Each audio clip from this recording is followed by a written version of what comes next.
Cuidemos a los animales de Rapa Nui. Un día el alcalde daba un discurso a su comunidad. Para que nuestra ciudad sea sustentable, humanos y animales deben vivir separados. ¿Qué es eso? ¿Qué viene ahí? ¡Un gatovni! ¡No!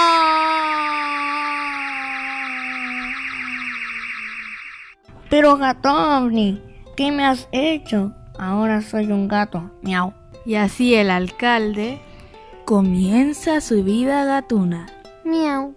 Hola gato, ¿por qué comes de la basura? ¿Acaso tus dueños no te alimentan? Porque mis dueños me abandonaron y nadie me alimenta. Oh, qué lamentable. Más tarde... Hola gato, bienvenido a mi casa. Pero ¿cómo esta es tu casa? Sí, claro, nadie me ha adoptado. Oh, qué terrible. Más tarde... Au, au, qué dolor. ¿Qué pasa, caballos? Todos estamos enfermos y con dolor. Y a mí además me pegaron. Oh, ¡qué horror! No puedo creer lo que está pasando con los animales de mi comunidad. Debo urgente hacer algo.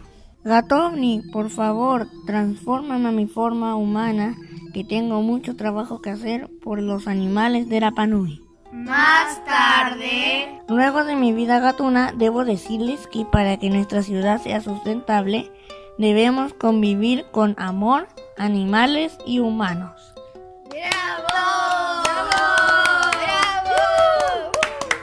Hemos logrado nuestro objetivo en Rapa Nui. ¡Yupi! ¡Ori!